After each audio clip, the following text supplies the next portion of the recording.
from the brother's side. Good night. My name is Lim Kim Piu. So I think it is good for the Muslim extremists,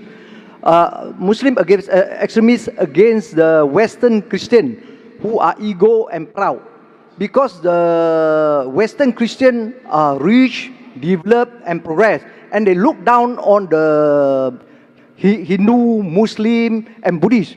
And the Muslim consists of over 40 countries, and the Buddhist over 10 countries, and the Hindu just a few. Nobody dare to challenge against the Christian. Only the Muslim dare to challenge against the Christian.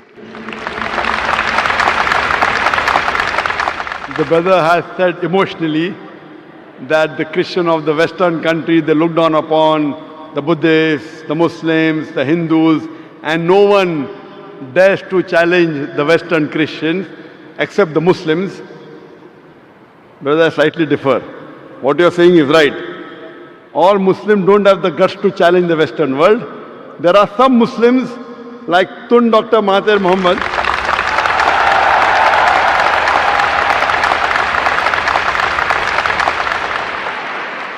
all the Muslims don't have the guts.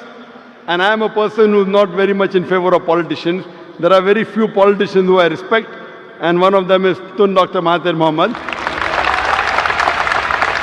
And I remember when I met him the first time several years back in Abu Dhabi, we were discussing, and he said that if the Muslims, if the Arabs stop dealing in dollars, America will come on its knees immediately.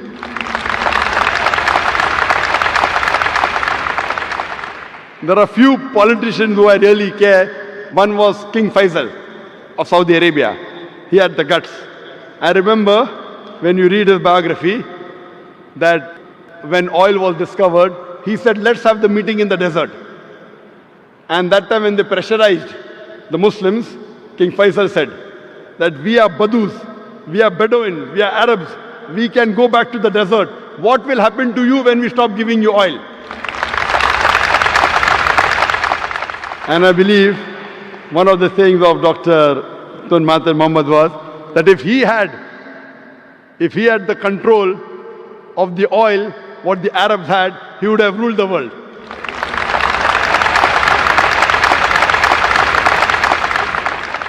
That's why I said in my lecture of terrorism, Muslim monopoly, that most of the terrorist acts, directly or indirectly, are related to politicians. They try and create the vote bank. They create all this problem. In Islam, we do not believe that we should look down upon one another based on caste, color or creed. Allah says in the Quran, in Surah Hujurat, chapter number 49, verse number 13, Ya ayyuhan nasu inna khalaqnakum min zakarin wa unsa wa jalnakum shu'uban wa qaba'ila lita'arafu inna akramakum indallahi atqakum inna Allaha alimun khabir. O humankind, we have created you from a single pair of male and female and have divided you into nations and tribes, so that you will recognize each other, not that you shall despise each other. And the most honored in the sight of Allah subhanahu wa ta'ala is the person who has taqwa. The criteria for judgment in the sight of Allah subhanahu wa ta'ala, the only way one human being can be superior to the other human being is not by wealth, it's not by color, it's not by creed, it's not by sex, but it is taqwa, it is God consciousness, it is piety, it is righteousness. In Islam, we do not believe one human being is superior because of wealth or color or caste or creed. It is taqwa. And I do agree with you. I do agree with you totally that the Western world, they think that they are superior. They think they are superior. The only way you can be superior is by being extra God conscious, by being righteous, by being pious, not by setting rules. And when the Western world talks about justice, when they talk about freedom of expression, if it does not hurt them, you have freedom of expression. If it hurts them, no freedom of expression. And the Western world talking about justice, I feel that one of the most unjust countries in the world are the Western countries. They talk about justice, but they are far away from justice. However much they are trying to attack Islam, Islam is growing. Islam is growing. There are mashallah, few Muslims who speak against the Western world, and the Western world tries and shut their voice. That's what they tried to do to ex-Prime Minister, but mashallah, Allah helped him and he came up again. We know the history. And that's what they do, that those Muslims who speak the truth, because of my being very vocal and speaking the truth, the Western world doesn't like me speaking the truth. I would like to give an example.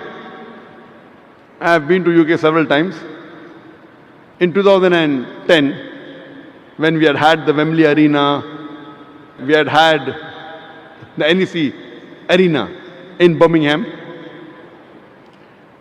There, the Home Secretary took objection to one of my statements. I said that killing innocent people is prohibited in Islam. And I said that thousands of people killed in the Twin Tower is to be condemned. The thousands of human beings killed in Twin Tower blast in 9/11 is to be condemned. More than 50 people killed in the London tube blast is to be condemned. More than 180 people killed in Bombay in the train blast has to be condemned. But I told the Muslim, don't put a full stop. Besides condemning all this, I also condemn the thousands of innocent people killed in Afghanistan, in Iraq and Palestine. So the Home Secretary of UK put a ban. Zakir cannot enter UK. I told that the thousands of Americans killed in the Twin Tower I condemn. More than 50 Britishers killed in London condemn. More than 180 Indians killed condemn. But I was careful, the thousands of innocent people killed in Afghanistan. I didn't say thousands of Afghanistanis. Because the Western world considers some are terrorists.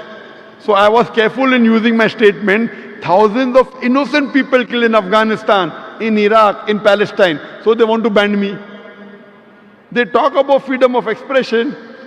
As long as you don't expose them, they don't mind. Once you expose them, they don't like freedom of expression. So I do agree with you. But alhamdulillah, summa alhamdulillah, however much they try and suppress Islam, Islam is spreading. The more they try and suppress Islam, the more Islam is spreading. Whatever they do, because Allah has given a promise that this deen will prevail over all the deens. And today, what the Western world is fearing maximum, they fear Islam.